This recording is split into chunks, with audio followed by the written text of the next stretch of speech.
गरुड़ पुराण के 15वें अध्याय में संतान प्राप्ति के उपायों के बारे में बताया गया है।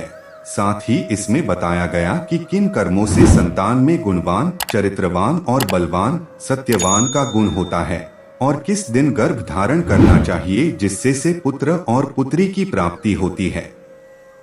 उत्तम संतान के प्राप्ति की इच्छा हर दंपति को होती है, क्योंकि संतान अगर उत्तम हो तो इससे समाज में मान सम्मान की वृद्धि होती है। उत्तम संतान की प्राप्ति कामना के दिन स्त्री और पुरुष दोनों का चित्त प्रसन्न और मन शुद्ध होना चाहिए, क्योंकि स्त्री और पुरुष का चित्त जैसा रहेगा वैसा ही चित्त संतान में भी होगा। संतान की प्राप्ति के लिए महिला के माहवारी के दिनों में उसके संपर्क में नहीं रहना चाहिए।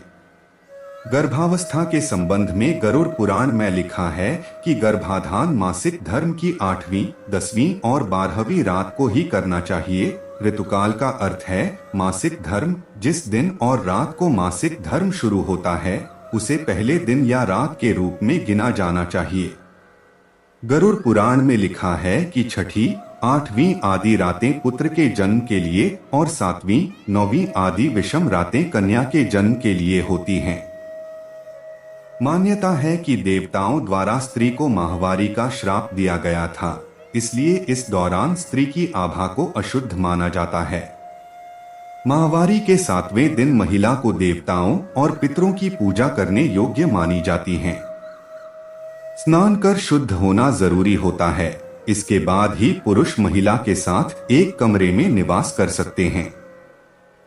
इसलिए उत्तम चरित्र या चरित्रवान संतान के लिए 7वें दिन के बाद ही गर्भाधारण के लिए प्रयास करें। गरुड़ पुराण के अनुसार पुत्र प्राप्ति के उपाय।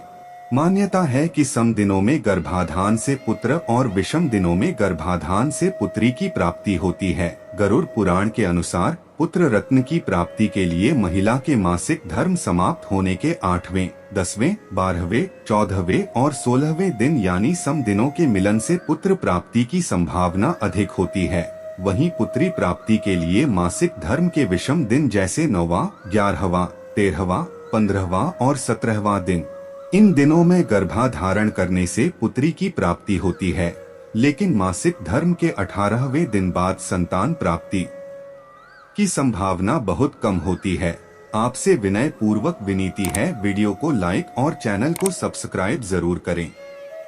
माहवारी से शुद्ध होने के बाद 8वीं और 14वीं रात गर्भधारण के लिए अच्छी मानी गई है।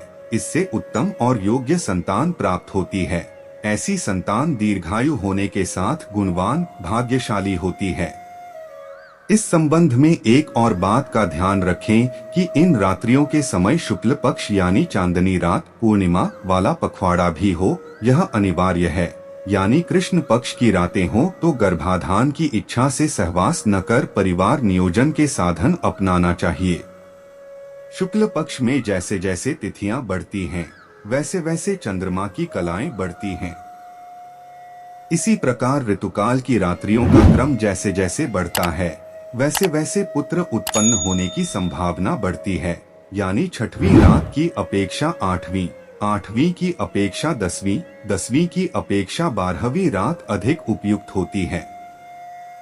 पूरे मास में इस विधि से किए गए सहवास के अलावा पुनः सहवास नहीं करना चाहिए, वरना घपला भी हो सकता है। अमावस्या की रात्रि गर्भाधान के लिए वर्जित कही गई है। सिर्फ सम संख्या यानी छठी, 8वीं, 10वीं, 12वीं और 14वीं रात्रि को ही गर्भाधान संस्कार करना चाहिए।